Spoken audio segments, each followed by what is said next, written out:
Okay, so hello everyone. For this discussion, we will be solving system of linear congruence with two variables. We will be using the Cramer's rule or the closed form. So the closed form has this structure. So we have here ax plus by is congruent to e mod m, and cx plus dy is congruent to f mod m. So the number of equations and the number of unknowns should be the same. For this one, two variables are missing x and y, and then you have two equation. So that's the time you can use the Cramer's rule. So basically, you can look at it as a square. So that wherein the number of unknowns and the number of equations are the same. So let's have an example here. 2x plus 3y is congruent to 5 mod 7, and 4x plus y is congruent to 6 mod 7. So step 1, or basically we can step 0. So we just need to list all the variables. A is equals to 2, B is equals to 3, C is equals to 4, D is equals to 1, E is equals to 5, and then F is equals to 6. Then our M is equals to 7. Okay. So after listing down all the variables, we can now start with step 1. So for the step 1, we need to solve for the determinant. No? So compute for determinant. So this is represented by the delta, or the Greek alphabet delta. So the formula is delta is congruent to A D minus BC mod M there. So let's substitute values and then solve for this one. Let's have the delta is congruent to our A is 2 multiplied by D, which is 1, minus our B, which is 4. Then C is, B is 3. And then C is 4. C is 4. Then mod 7. There. So let's proceed.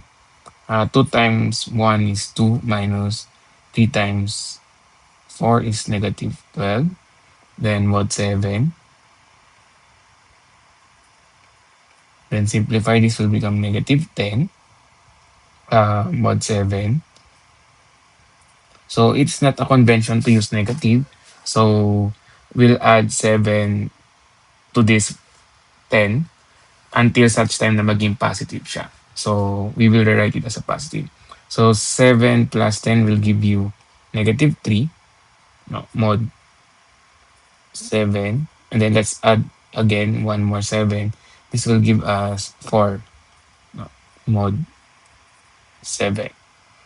So our determinant, no, is equal to 4 mod 7.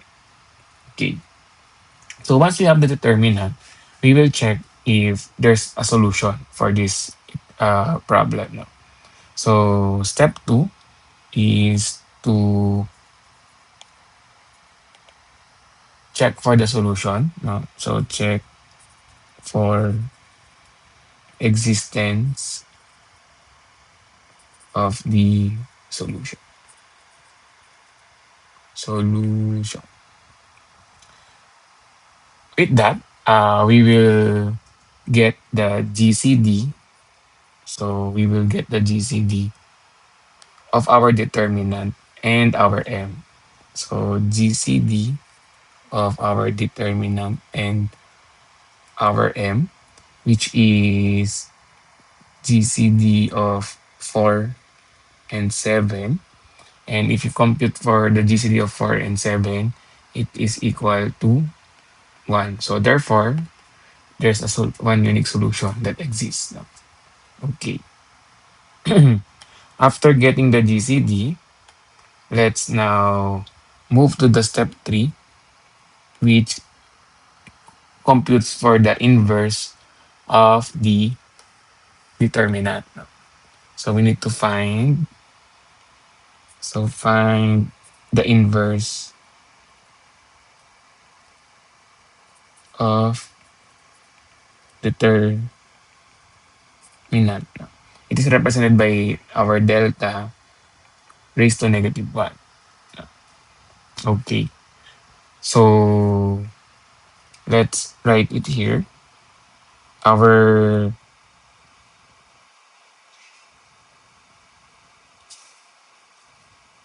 delta, no, is congruent to 4 raised to negative 1 mod 7.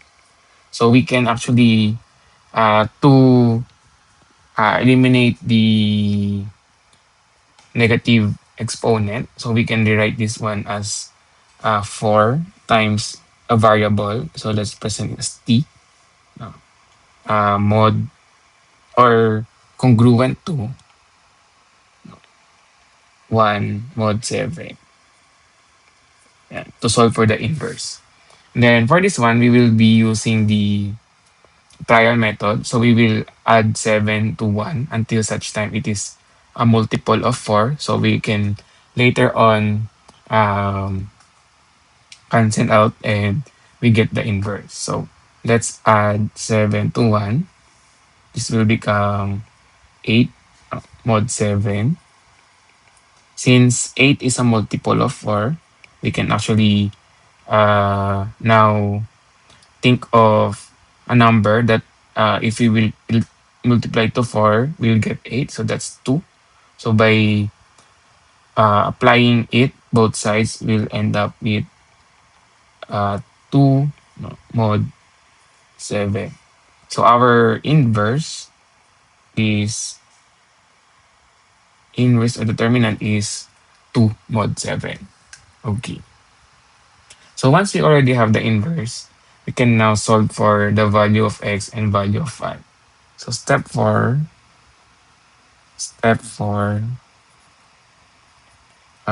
solve for x. No. So the formula for x is congruent to the inverse, then multiplied by the value of dE minus bf mod m. Yeah. So dEbf, if you go back here to our equation, dE and bf are coefficient for y and the resulting value here. No. So since we're solving for x, we will be using these two. No. Same with y later on. So let's just substitute everything. We will have here x is congruent to, let's maintain the inverse first.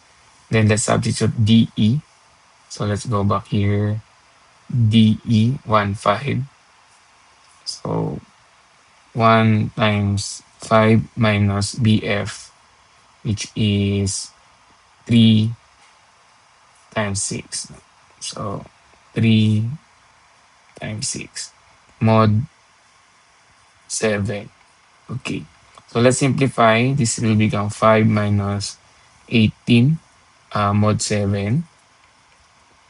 And then since this will become negative 13. No, so this will become negative 13 mod 7.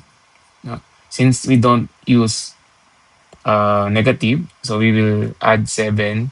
So that's add 2 times 7 or 2 7. So this will add 14. Then we will end up with 1. No? So 1 mod 7.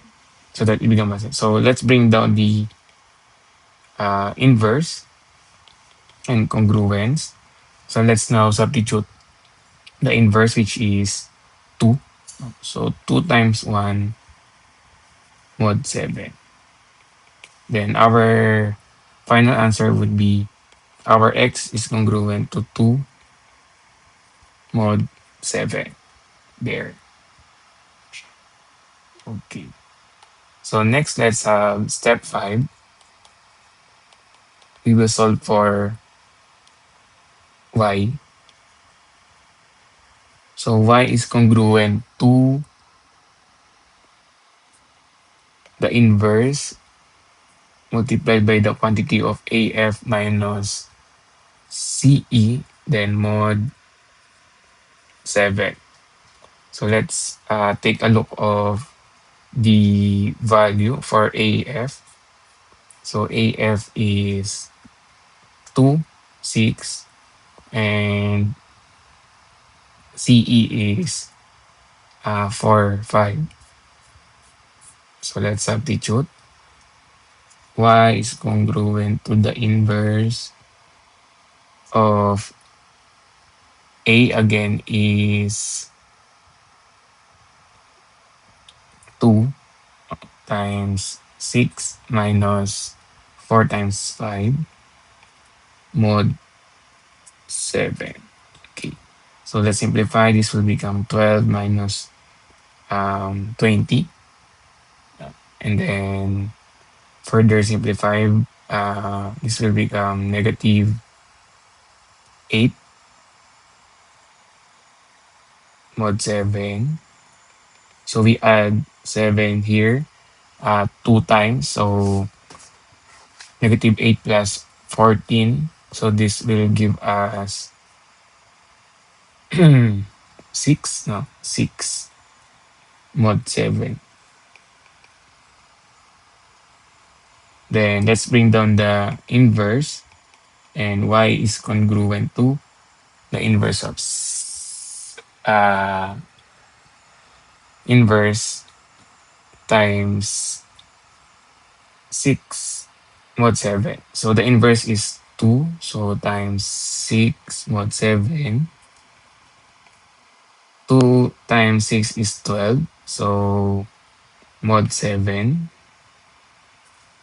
And since 12 is greater than 7, we can still further reduce this one. This will become 5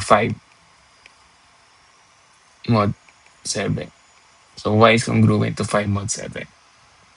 Then step 6, you can just verify.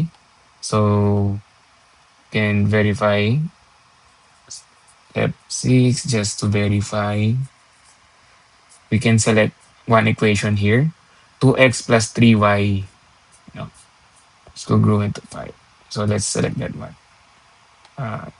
2x plus 3y is congruent to 5 mod 7. So let's substitute our 2. Our x here is also 2 plus our y.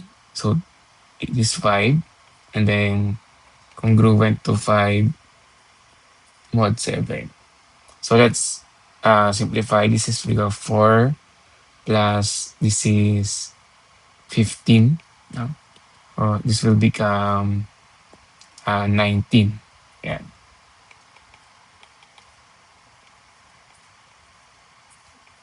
So when you divide 19 by 7, so it's 214. So we will have a remainder of 5.